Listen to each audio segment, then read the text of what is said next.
Oi, tudo bem? Licença, como vai? Tudo bem? Posso sentar? Obrigado, obrigado. A minha pergunta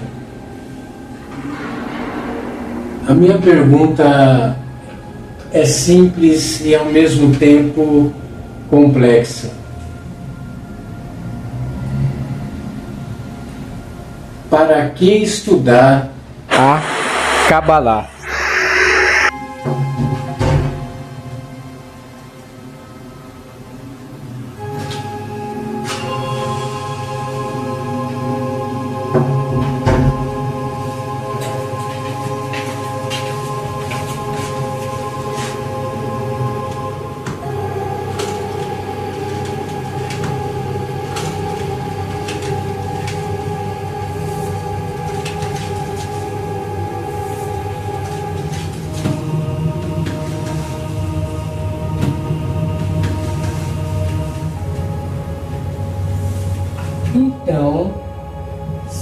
Estamos tirando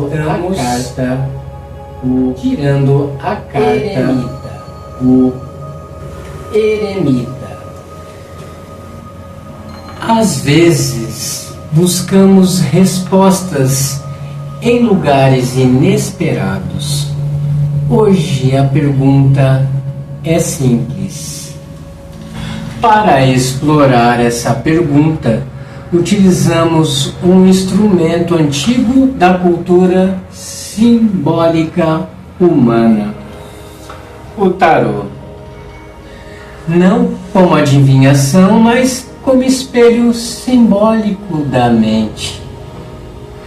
Entre as muitas cartas possíveis, uma imagem emerge. O eremita, uma figura solitária, um homem que caminha na montanha carregando apenas uma lanterna. Ele não corre, não discute, ele não participa do ruído do mundo. Ele se afasta.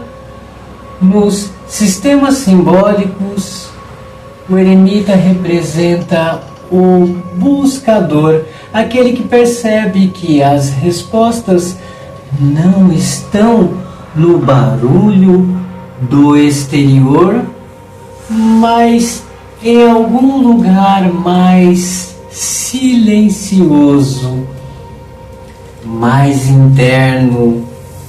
A lanterna que ele segura simboliza algo curioso. Não é um sol, não é uma luz universal. É uma pequena luz, apenas o suficiente para iluminar o próximo passo. Nesse sentido, o símbolo sugere talvez estudar a Kabbalah seja um movimento parecido, um afastamento momentâneo do ruído do mundo para buscar uma compreensão mais profunda da realidade. Uma investigação interior, uma jornada em direção ao conhecimento.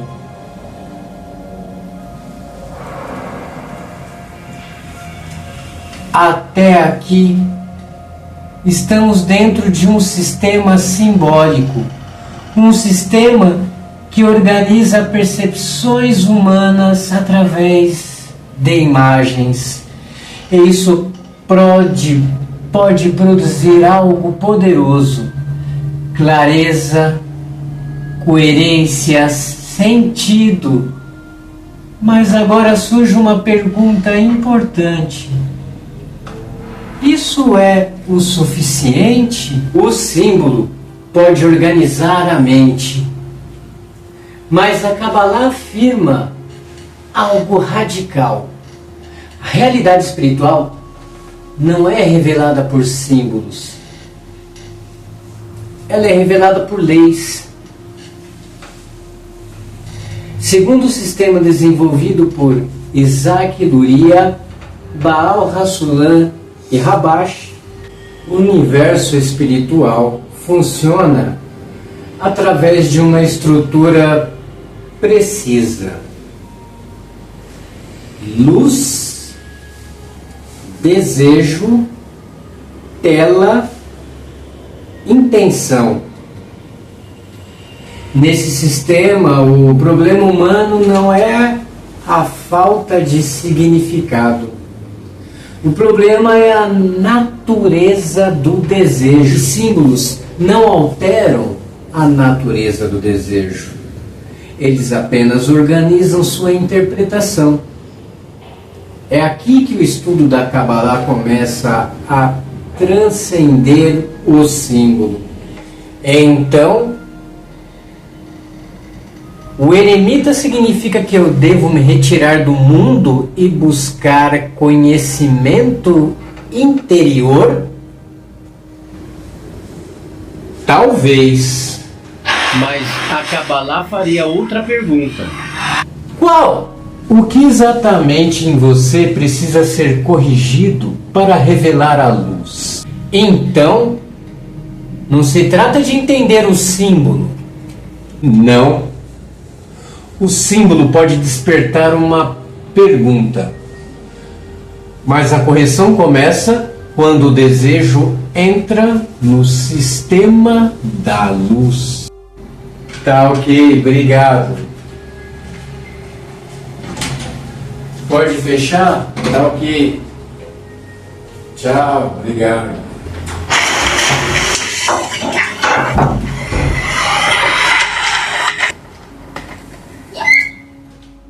Sabe aquela busca que a gente tem de tentar entender o que se passa aqui dentro? Por que sentimos o que sentimos? Mas e se a pergunta fosse outra? E se, em vez de só entender, fosse possível mudar a própria força que nos faz desejar as coisas? Hoje a gente vai mergulhar em duas visões de mundo que são, olha, bem diferentes. De um lado, uma que nos dá significado por meio de símbolos, de histórias. E do outro, uma que propõe algo como uma engenharia da nossa natureza interior. E essa é a grande questão, no fim das contas. O objetivo é só dar uma arrumada na bagunça interna, sabe? Dar nome aos bois, dar um sentido para cada sentimento? Ou será que o trabalho é muito mais fundo? Tipo, transformar a própria máquina que produz esses desejos. É exatamente isso que a gente vai investigar agora. Então, vamos começar pelo que é mais familiar para a maioria de nós, o mundo dos símbolos. Pense em arquétipos, mitos, imagens que parecem conversar com a gente. O que eles realmente fazem? E por que será que eles nos atraem tanto? A mágica dos símbolos está em como eles trabalham. Eles não criam nada do zero, não. Na verdade, eles pegam um material bruto que já existe dentro de nós. Memórias, desejos, impressões, que na Kabbalah tem um nome, são os Reshimot. Pensa neles como registros de informação latente. Quando esses registros vêm à tona, todos bagunçados, um símbolo funciona como um grande organizador. Ele dá uma forma, cria uma história e transforma aquele ruído todo em algo que parece ter clareza. E esse é o ponto-chave. Os símbolos, então, interpretam o desejo que já está ali. Eles não mudam a natureza desse desejo. Eles basicamente nos dão um mapa para a gente navegar num território que já existe. Ok, então eles organizam, dão um sentido. Mas e se isso não for o bastante? Vamos ver agora onde essa interpretação toda encontra um limite. O que os símbolos não conseguem fazer? E aqui a gente chega na diferença crucial. Uma coisa é o que a gente pode chamar de organização psicológica. É como arrumar os móveis de um quarto. A gente muda as coisas de lugar, cria uma harmonia nova, fica mais bonito. Outra coisa completamente diferente é a transformação ontológica. Isso seria como mexer na fundação da casa. Não se trata mais de arrumar, mas de reconstruir a estrutura. Olha só essa citação da nossa fonte, que resume a ideia perfeitamente. Um símbolo pode organizar, pode esclarecer, pode dar uma sensação de significado. Ou seja, ele pode deixar o quarto impecável. Mas, como o texto diz, ele não corrige, ele não mexe na fundação, ele não altera a intenção que está lá na raiz de tudo, na raiz do nosso desejo. Bom, é aqui que a nossa análise dá um giro de 180 graus. Porque agora a gente vai falar do sistema cabalístico não como mais um conjunto de símbolos, mas como se fosse um manual de física, um sistema de leis objetivas que, segundo essa visão, governam a realidade espiritual. O primeiro conceito é a luz, ou Or em hebraico. E o mais importante aqui é o seguinte: isso não é uma metáfora para algo bom ou divino, é descrito como uma força mesmo, uma força objetiva, tipo a gravidade. É a força universal da doação, a qualidade de dar sem esperar nada em troca, que preenche e sustenta toda a realidade. E claro, se existe uma força de doação, tem que ter algo que a receba, certo? Esse é o segundo elemento, o vaso ou Kli. E o que é o Kli? Somos nós, é a nossa natureza mais básica, o puro desejo de receber. De acordo com esse sistema, toda a criação é, em essência, esse desejo.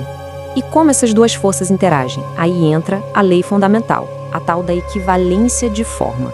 Pensa em ímãs. Para se conectarem, os polos precisam ser opostos, né? Aqui é o contrário. Para que a luz, que é a doação, e o vaso, que é a recepção, se conectem, as formas deles, ou seja, as intenções, precisam ser iguais. Um desejo que só quer receber para si mesmo está em oposição total à natureza de doação da luz. E por isso, não consegue se conectar com ela, não consegue nem perceber que ela existe. Certo. Então, se o problema é essa oposição toda, como é que se resolve isso? Se a meta é alcançar essa tal de equivalência de forma, quais são as ferramentas? Que tipo de engenharia é proposta para transformar a nossa intenção mais fundamental? O método é um processo bem definido, com 3 etapas. Primeiro, a restrição. É o ato consciente de dizer não para aquele impulso automático de receber só para si.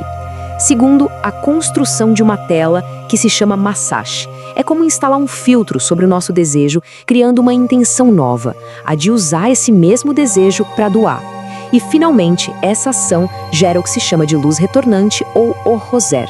É uma força de doação que nasce de nós e que, por ter a mesma forma da luz original, finalmente permite que a conexão aconteça. Deu para perceber a diferença? O foco aqui não é ficar interpretando por que a gente se sente de um jeito ou de outro. É aplicar um método prático para mudar a intenção que opera por trás de todos os nossos sentimentos. É engenharia, não é psicologia. E agora vem uma parte que, para muita gente, pode soar bem contraintuitiva. Essa transformação toda, essa engenharia da alma, não é um projeto que se faz sozinho. Ela exige, de uma forma que é essencial, uma dimensão coletiva. E essa dimensão coletiva tem uma estrutura bem específica, que é representada por esse número, 10. É a chamada dezena, um grupo de 10 pessoas que funciona como se fosse um laboratório vivo, o único lugar onde essa engenharia toda pode, de fato, ser construída. Mas por que em grupo? A resposta é simples e, ao mesmo tempo, profunda. É que é impossível construir essa tela de doação, uma sache, no vácuo. Sozinho, é fácil achar que somos super generosos, né? O nosso egoísmo de verdade só dá as caras no atrito, na interação com os desejos dos outros. É nessa resistência, nesse esforço de se conectar acima das diferenças, que a transformação real acontece. O objetivo deixa de ser a minha realização pessoal para se tornar a anulação do meu ego, para que algo novo, uma conexão coletiva possa nascer. Certo, vimos os 2 lados da moeda. Agora, vamos colocar um do lado do outro, só para esse contraste ficar bem nítido. Vamos comparar ponto a ponto. Enquanto o sistema simbólico tem como objetivo organizar a nossa percepção interna, o sistema cabalístico quer transformar a nossa intenção. O método do primeiro é criar uma narrativa que faça sentido, já o do segundo é construir ativamente uma tela, um massacre. E o resultado? Coerência interna de um lado contra a equivalência de forma do outro. Um opera na psique individual, o outro na conexão coletiva. São jogos completamente diferentes. E para fechar essa comparação, tem uma frase da nossa fonte que, com uma pitada de humor, coloca o pingo no i. Ela mostra a diferença brutal entre o que seria uma engenharia espiritual precisa e uma imaginação simbólica, por mais profunda e bonita que ela possa parecer. Então, para a gente fechar, vamos deixar 3 ideias bem claras na cabeça. Primeira, a sensação de que algo faz sentido. não é a mesma coisa que a revelação de uma lei da natureza. Segunda, ter a coerência psicológica, ou seja, ter a casa interna toda arrumadinha, não é o mesmo que a correção da fundação dessa casa. E por último, uma narrativa pessoal, por mais poderosa que ela seja, não é o mesmo que alcançar equivalência de forma com a força que rege a realidade. E fica então a pergunta para a gente pensar. Será que organizar o que a gente sente já é a meta final? Ou será que existe um trabalho diferente a ser feito? Um trabalho que não busca apenas interpretar o nosso desejo, mas sim transformar a sua natureza mais fundamental. Talvez a chave de tudo esteja em entender a diferença profunda entre esses dois caminhos. Boas-vindas a mais um mergulho profundo nas nossas fontes. Hoje a gente tem em mãos um material assim estruturalmente fascinante. Eu estou muito empolgada para abrir essa discussão. Olá, eu também estou bastante focado no que a gente vai analisar hoje. É um tema denso, mas incrivelmente revelador. Com certeza. A missão dessa nossa análise profunda hoje é explorar como a mente humana busca significado. Como a gente lida com o vazio existencial, sabe? E os textos que vamos dissecar colocam frente a frente duas abordagens monumentais. Duas abordagens que operam de formas completamente diferentes, né? Exato. De um lado, a gente tem o universo dos sistemas simbólicos. Isso é ilustrado nas fontes pela psicologia analítica do Carl Jung e pelo uso dos arquétipos, tipos que a gente encontra no tarô. E do outro lado? Do outro lado, a gente mergulha no rigoroso sistema ontológico da Cabala autêntica.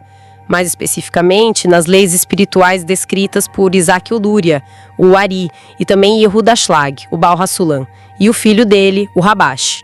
O ponto de partida crucial para essa nossa análise de hoje é estabelecer que a gente não está aqui para declarar um método como certo ou errado. A proposta do material não é, fazer uma crítica destrutiva aos símbolos ou à psicologia. Perfeito, não tem nada a ver com ridicularizar, né? De jeito nenhum. O objetivo é puramente estrutural.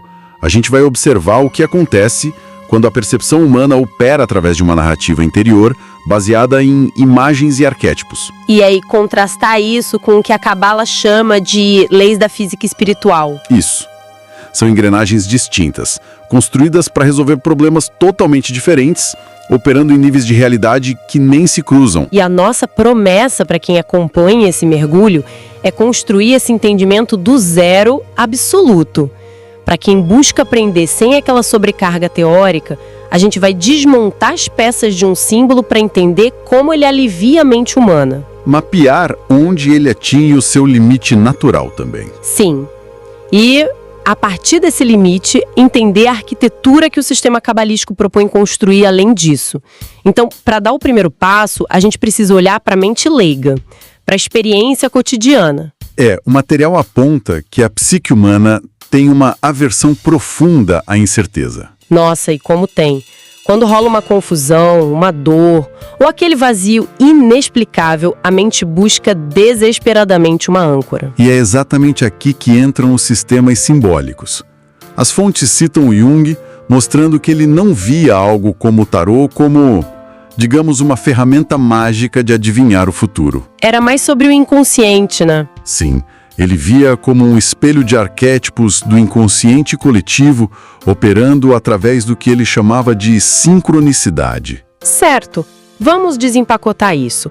O que é um sistema simbólico na prática pro leigo? Bom, a estrutura de um sistema simbólico é, na sua essência, um mecanismo cultural de organização.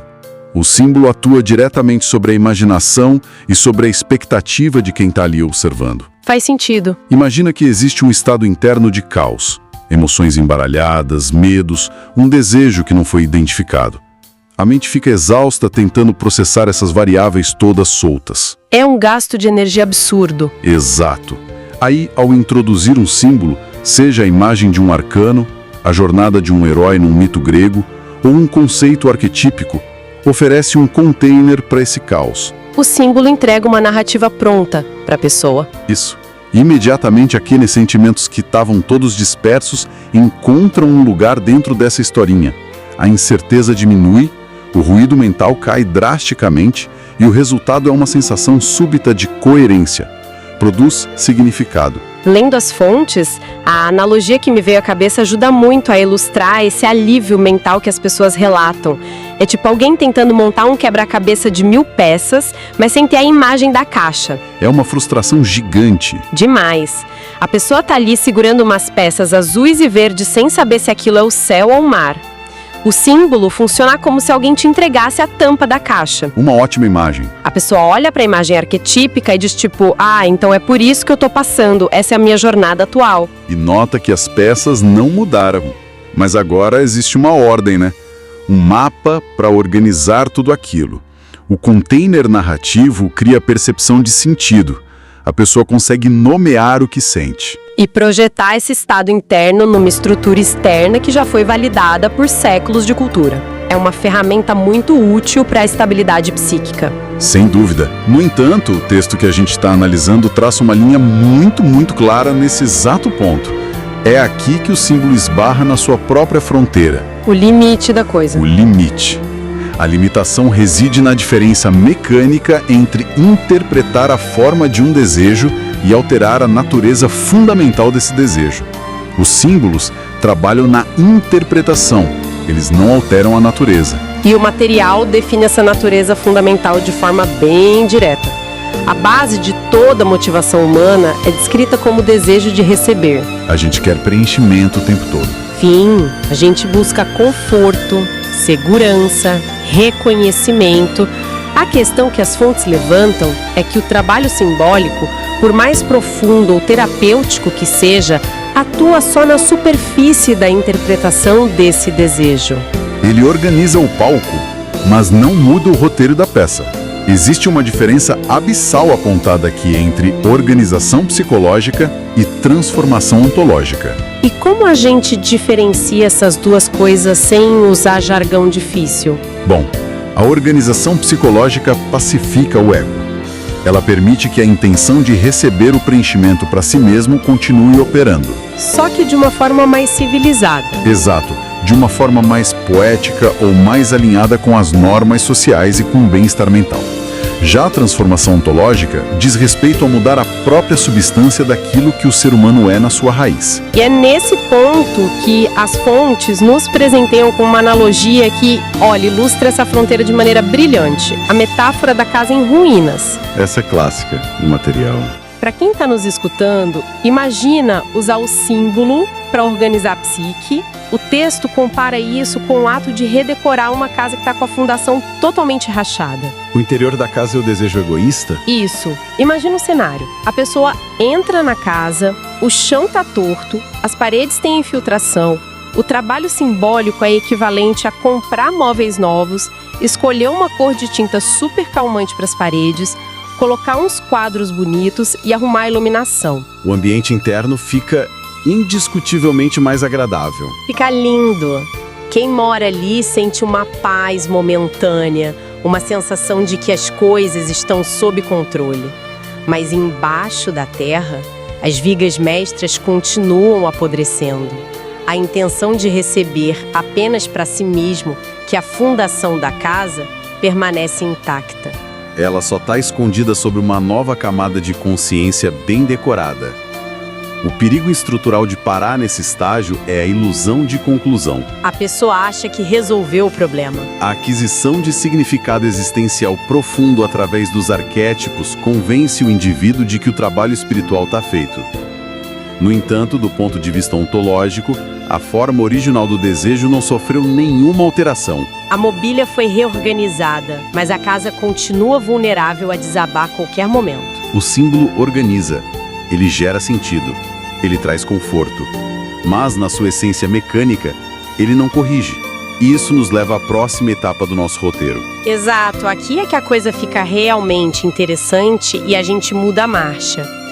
Se arrumar os móveis e entender a nossa narrativa interior não conserta a rachadura na fundação, qual é a planta arquitetônica que resolve isso? É a grande pergunta. O que de fato realiza essa correção? Para entender, o texto pede para a gente abandonar temporariamente a psicologia e entrar na física fundamental da Kabbalah. E começar do zero absoluto, para quem não tem conhecimento prévio. E aqui a gente precisa ser cuidadoso para construir isso passo a passo. Porque estamos deixando as imagens para trás. A base absoluta começa com duas forças, e apenas duas forças: a luz e o vaso. Vamos definir essas duas. O que é a luz? O sistema cabalístico opera exclusivamente através dessas duas entidades.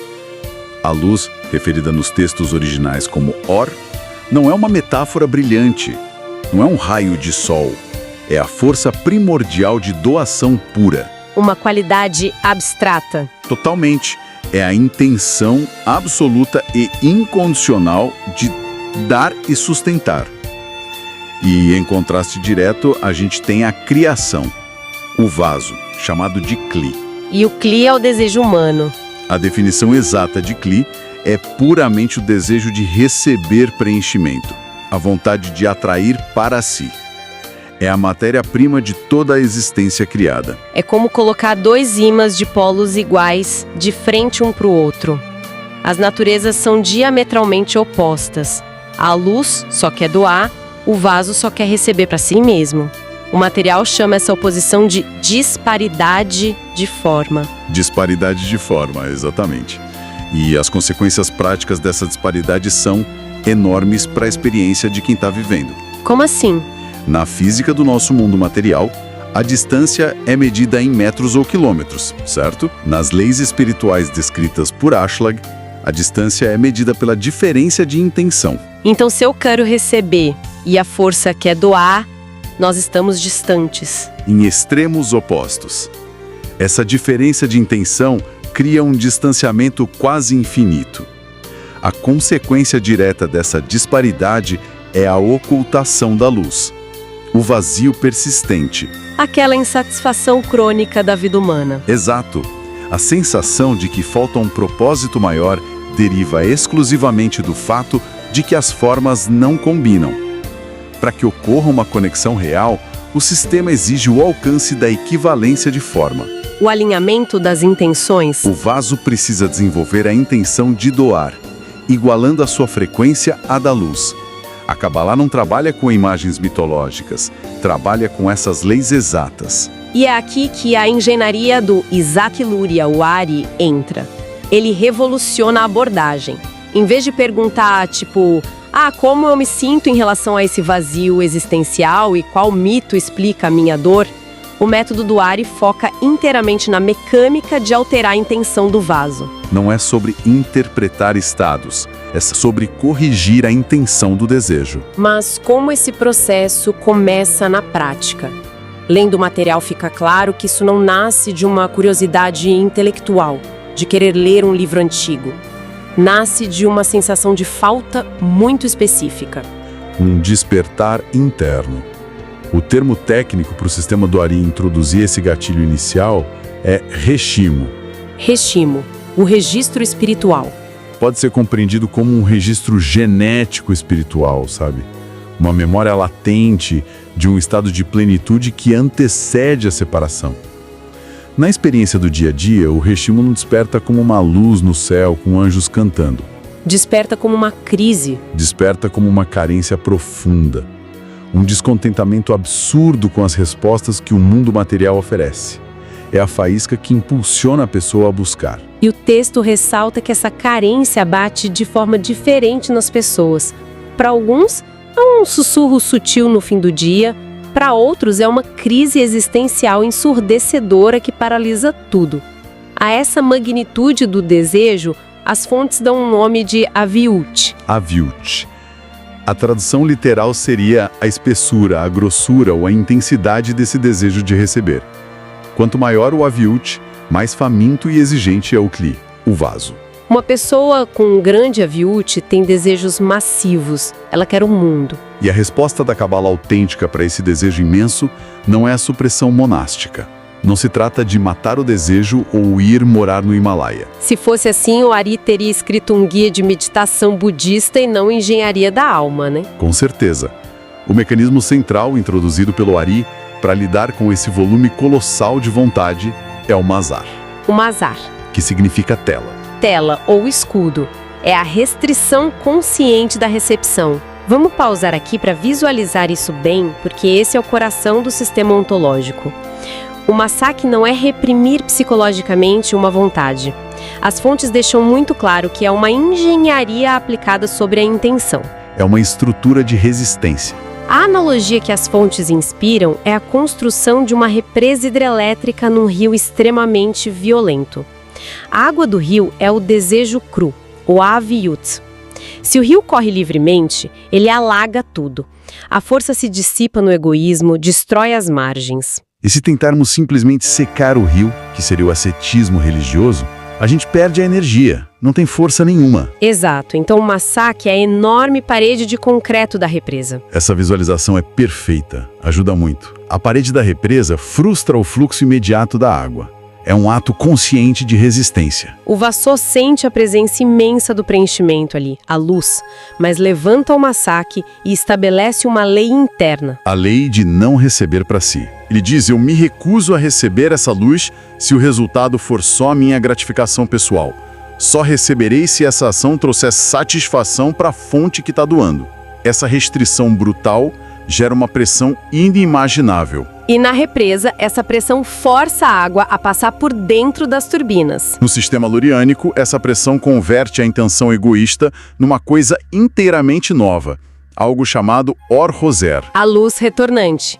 É a eletricidade gerada pelas turbinas, é a intenção de doação que sobe do desejo após a restrição. A força do desejo que foi impedido de entrar de forma egoísta é rebatida de volta. Quando o desejo cru se veste com esse campo de força, com a luz retornante gerada pelo esforço da tela, do massar, a mágica estrutural da Kabbalah acontece. Alcança-se a equivalência de forma com a luz. O vaso agora se comporta como a luz. E é só nesse ponto que ocorre a revelação espiritual. Se a espiritualidade fosse resolvida com cartas e imagens relaxantes, o Ari não teria escrito um tratado de física, o Talmud Yasser Sefirot.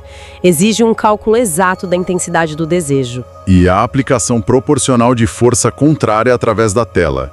Se a operação ocorre sem o massacre, qualquer percepção mística que a pessoa alcance não passa de imaginação, ancorada no nível corporal. A mudança verdadeira exige a transformação da fundação da casa.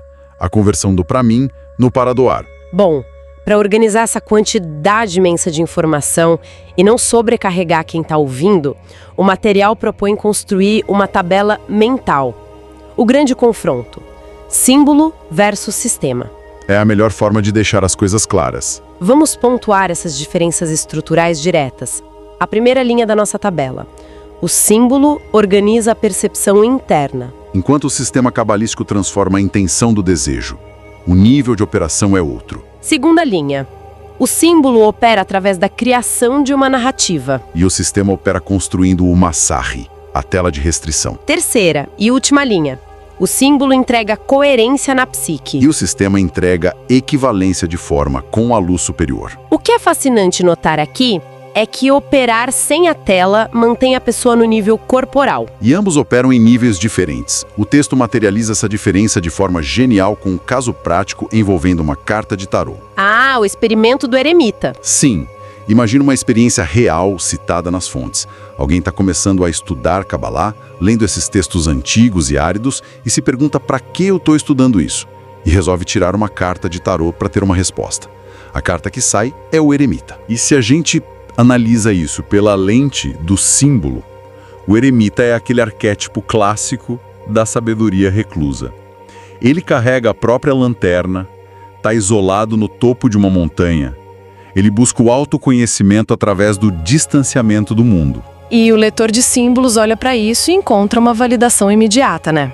A narrativa diz que o caminho espiritual exige introspecção solitária. O ego adora isso, sente coerência. Mas quando aplicamos a lente ontológica, a lente da física de Luria e Ashlag, nessa exata situação, o diagnóstico é implacável e completamente o oposto. Como assim o oposto? Para o sistema cabalístico, o isolamento representado pelo eremita não é o caminho da iluminação. Na verdade, é a própria consequência da quebra espiritual inicial. A doença original. O material menciona a quebra de um sistema primordial chamado Adam Harishon. Uma alma unificada que se estilhaçou no início de tudo? Isso. O resultado desse estilhaçamento é a separação entre as pessoas, a sensação ilusória de que nós existimos de forma independente uns dos outros. Então, tentar alcançar o Criador se trancando numa caverna individual é, na prática, reforçar a própria quebra. Estudar Cabala não é para se isolar numa caverna interior. É para adquirir uma deficiência real que só pode ser corrigida na conexão com os outros. Mas e se alguém disser que esse isolamento é apenas a busca pelo ponto no coração dentro de si mesmo? É um argumento comum, mas estruturalmente, o ponto no coração é apenas um rechimo, uma faísca de falta. Ele é o despertar da falta, mas não é o vaso que recebe a luz. Se o praticante permanece numa busca contemplativa isolada, ele estagna. Um ponto sozinho não forma um vaso. E isso levanta a pergunta mais crítica do nosso mergulho.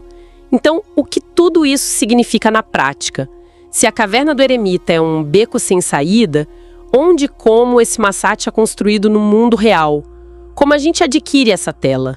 A dimensão coletiva. O texto traz os ensinamentos de Baruch Ashlag, o Rabash, para coroar a análise de forma definitiva. Segundo os escritos dele, a correção espiritual nunca, em hipótese alguma, ocorre no indivíduo isolado. Nunca ocorre sozinho. Nunca. O Massar requer resistência tangível. A tela não pode ser tecida no vazio da mente solitária. Para exercitar a restrição do egoísmo, tem que haver atrito constante contra esse ego. E a ferramenta exclusiva para gerar esse atrito é o coletivo. Especialmente o que a metodologia chama de dezena. A dezena. O grupo de pessoas estudando juntas. Lendo essa parte, a imagem que vem é a diferença entre ler um livro sobre musculação e realmente ir lá na academia puxar ferro. Uma excelente analogia. Na caverna do eremita, com os símbolos e arquétipos, a pessoa lê sobre o peso, ela entende a biomecânica do exercício, se sente super sábia e escreve poemas sobre a força. Mas o músculo não cresce com poesia, né? Não mesmo. Ele precisa de sobrecarga, de gravidade pesando contra ele, rasgando as fibras para elas se reconstruírem. A academia, o peso frio e desconfortável, é a dezena. É uma imagem muito precisa. Na dezena, o massagem é construído na conexão. Os desejos egoístas de diferentes pessoas entram em colisão direta. Cada membro do grupo traz o seu próprio avyut. Os seus defeitos, as suas demandas por espaço e atenção. E é aí que o bicho pega. Exato. É no esforço contínuo de tentar anular o próprio ego diante do grupo, de priorizar a conexão, que as fibras do Massat começam a se formar. O atrito interpessoal não é um problema para a espiritualidade. Ele é a matéria-prima exata da qual a tela é feita. A luz não atua sobre a mente de um gênio isolado. A luz atua sobre o cli coletivo. A luz que reforma desce sobre a rede de conexões que eles estão tentando construir. Um símbolo pode muito bem inspirar o indivíduo, despertar o reshmo, mas apenas o trabalho coletivo constrói o vaso espiritual real. E por que apenas o sistema luz e cli produz correção? Porque só ele opera no nível das causas, alterando as intenções, enquanto o símbolo atua no nível das consequências, acalmando a percepção. Nossa, chegamos na parte de recapitular, o momento de consolidar aquele conhecimento pesado que a gente desempacotou aqui para fixar o aprendizado de quem escuta, as 3 grandes conclusões didáticas. Os 3 mantras da nossa análise. Primeiro, sentido interior não é revelação divina. Encontrar uma explicação para sua dor alivia, mas não altera as leis físicas do desejo. Segundo, coerência psíquica não é correção espiritual. Sentir que as peças do quebra-cabeça mental se encaixaram é ótimo para a saúde mental, mas o desejo egoísta continua operando por trás das cortinas. E terceiro, narrativa pessoal não é equivalência de forma. Não importa o quão épica seja a sua jornada interna do herói, o que aproxima da luz é a transformação prática da intenção no atrito do grupo. Estudar Kabbalah significa estudar as leis da física espiritual, não colecionar imagens. Para a gente se despedir com um pensamento provocativo, o material inspira uma reflexão final incrível sobre um fósforo. Imagina que o símbolo, a epifania, é um fósforo. Ele é riscado no escuro e produz uma luz instantânea. ele acende o nosso réchimo. E o problema é o que a pessoa faz com esse fósforo. Sim, o instinto humano é sentar sozinho na caverna, maravilhado, admirando a luz daquele fósforo solitário. Mas o que acontece se a gente fica só nisso? Um fósforo sozinho só faz fumaça e logo se apaga. Ele consome a si mesmo. Sem combustível externo, a lembrança da luz desaparece. O fósforo é só uma ferramenta de ignição. A provocação que fica para quem estuda essas leis é: vamos continuar colecionando fósforos para nos sentirmos confortáveis na escuridão da nossa casa particular? Ou vamos levar essa faísca para o grupo, para o verdadeiro laboratório e acender uma fogueira real de conexão? É só no calor do coletivo que as fundações do egoísmo derretem de verdade. Eu concordo plenamente. A escolha entre ficar na imaginação interior ou partir para a engenharia da alma está posta sobre a mesa. A decisão está nas mãos de cada um. Um mergulho estruturalmente incrível. Muito obrigada a quem dividiu o seu tempo com a gente hoje. Mantenham o rigor nas suas buscas e até a nossa próxima análise aprofundada.